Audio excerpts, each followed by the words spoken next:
Hola, ¿qué tal? Soy Carlos de ABG y hoy voy a platicarles sobre Lawrence de los Miles, o Larry, como lo llamamos de cariño, y su más importante creación, la ingeniería de valor.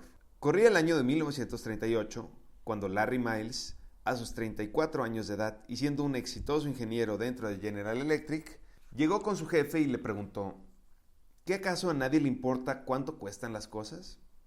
Esta pregunta tuvo una importante repercusión dentro de la carrera de Larry Miles en General Electric, ya que provocó una serie de entrevistas, reuniones y, primero que nada, con un cambio de responsabilidades laborales de Larry.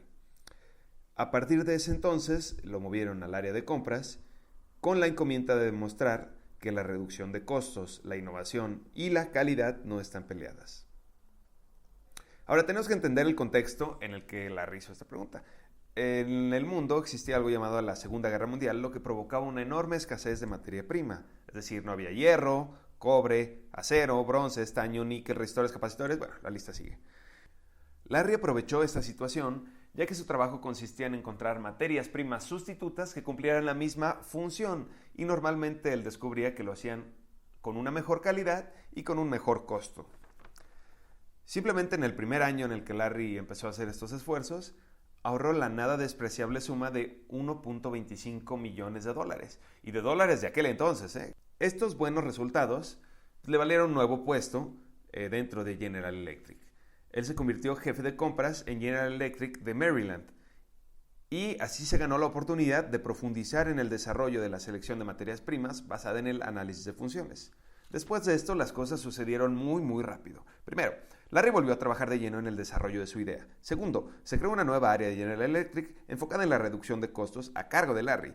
Y tercero, después de una reunión de 20 minutos, que en realidad fue de 2 horas, Larry se ganó el honor de entrenar a 1,000 ingenieros por año en esta metodología dentro de General Electric. Ahora, esto es importante, y lo dije muy rápido, así que lo vamos a repetir.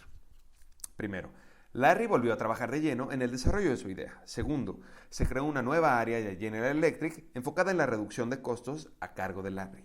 Tercero, después de una reunión de 20 minutos, que en realidad fue de 2 horas, Larry se ganó el honor de entrenar a 1,000 ingenieros por año en esta metodología, que desde entonces conocemos como análisis de valor.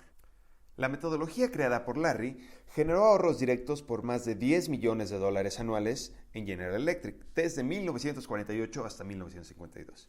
Y a Larry le valió el premio Charles A. Coffin, en reconocimiento por sus sobresalientes logros a través del establecimiento, organización y desarrollo de un programa de análisis de valor que ha resultado en sustanciales reducciones de costo. Al ver el enorme potencial de esta metodología, General Electric la empujó hacia sus clientes para que hicieran mejores productos y se concretaran más ventas, y después hacia sus proveedores para lograr una mejor calidad y competitividad en el mercado. La reputación del análisis de valor era tal que pronto llegó a oídos del gobierno de Estados Unidos de América. El primer organismo de gobierno que implementó de manera formal el análisis de valor fue el Departamento de Buques de la Marina de Estados Unidos. Sin embargo, la Marina tenía un pequeño inconveniente, porque ellos tenían dinero para entrenar ingenieros, pero no había nada de presupuesto para entrenar analistas. Así, desde 1954, y por un incidente, conocemos como ingeniería de valor a la metodología desarrollada por Larry Miles.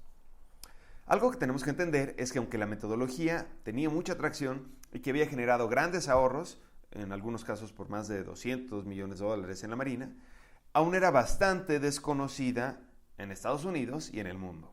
Es por ello que desde 1959 se creó la Sociedad Americana de Ingenieros de Valor, o SAFE. El uso de la ingeniería de valor crecía muy rápidamente, incluso dentro del gobierno de Estados Unidos. Así, en 1961, gracias al nombramiento de Robert McNamara como secretario de Defensa, diversas agencias de la Secretaría de Defensa comenzaron a usarla.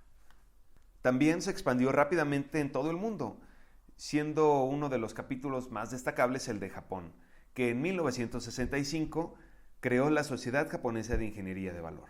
El pensamiento funcional y la aplicación sistemática del mismo fue uno de los factores que más ayudó a Japón a salir de la crisis en la que se vio después de la Segunda Guerra Mundial. La ingeniería de valor ha contribuido considerablemente en el crecimiento de la competitividad global de las empresas japonesas. Incluso durante las grandes dificultades de la crisis del petróleo de los años 70, la recesión del yen supervaluado en los años 80 y la explosión de la burbuja económica en los 90, las empresas que aplican ingeniería de valor constantemente han sobrevivido a esas crisis y logrado mayor crecimiento que las demás. El agradecimiento de Japón fue tal que en 1985 Larry fue honrado con la Medalla Imperial, máximo reconocimiento entregado por el emperador de Japón, por su destacada contribución a la industria y economía japonesa, a través de los métodos de ingeniería y análisis de valor. Desafortunadamente, el 1 de agosto de ese mismo año perdimos a Larry, después de una dura lucha contra la leucemia. Sin embargo, su regalo para el mundo, una mejor manera de hacer las cosas, vive entre nosotros. Bien, un gusto tenerlos con nosotros. Soy Carlos de ABG y los esperamos para la próxima cápsula de valor.